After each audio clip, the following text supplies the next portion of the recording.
This is lesson 11.11.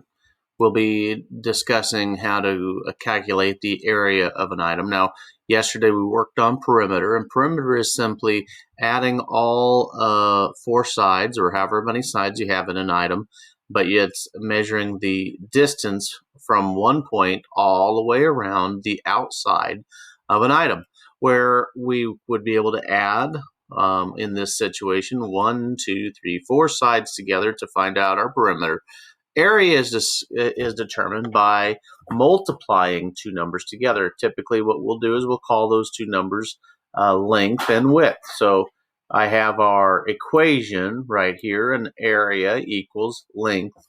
This little dot's going to just represent times, just so that we're not using an X.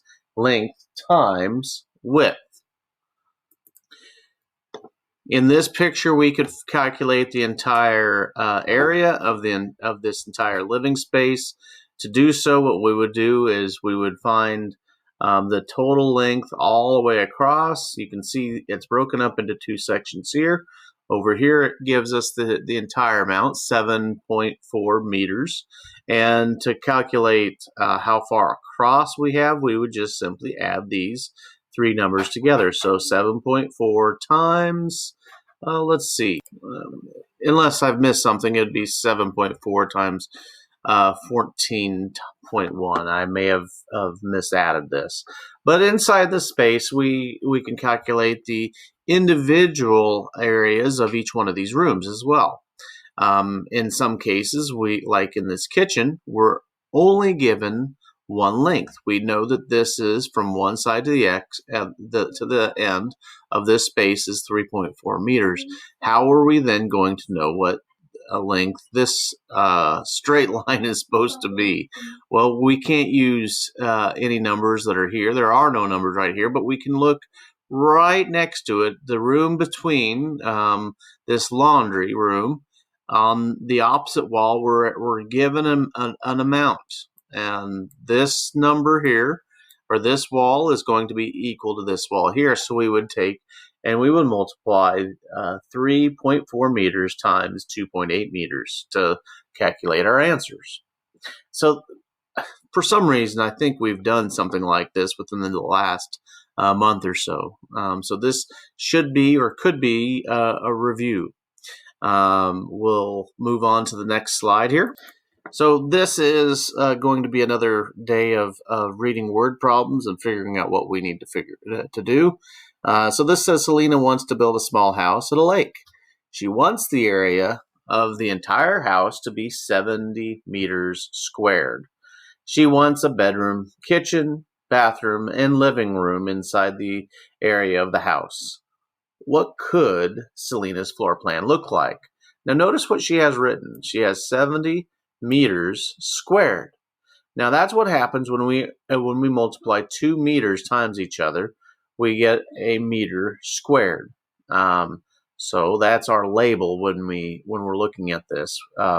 When we calculate our sides will be in values of meters, but our entire area, when we finish our entire area is meters squared. So remember, area equals length times width. So we know the area of this is 70 meters squared. What we don't know is we don't know the length or the width. What we could do, and I think I would really recommend, this is just coming up with two numbers that when you multiply them together will come up with 70. So let's pick 10 and 7, because when we multiply the number 7 times the number 10, we come up with 70 meters squared.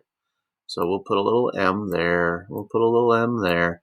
She wants a bedroom, kitchen, bathroom, and living room. So how many rooms does she want? She wants bedroom, kitchen, bathroom, and a living room. She wants 4 of those spaces inside the area of this house. What could Selena's floor plan look like? Now, notice it says what could it look like. your answers will vary. So let's go ahead and let's show what I think this area could look like. A lot of times in a house, the living room is largest, so we're going to take and we're going to make this maybe come to about, we'll say here. This space across from here to here, we'll say is 4 meters, and it goes all the way across for 7 meters. What other rooms does she need? She needs a kitchen, a bathroom, and a bedroom. Okay, so we'll just break it up like this. We're going to have a bedroom. The bedroom is going to be 3.5. If we want to make it even, we can go with 4 if we'd like.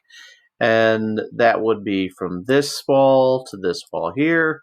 And this space down here we can divide up into 2 chunks. We can say that this space could be the kitchen and this could be the bath. That's a terrible setup for a room. So how would we determine how much each one of these rooms are?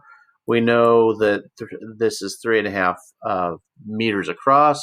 We have not decided how far across each one of these rooms are. Well, we know that if this room, this floor plan is 10 meters across, and this room here, this living room, is 4 meters across. That means the rest of this space from here to here is 6 meters.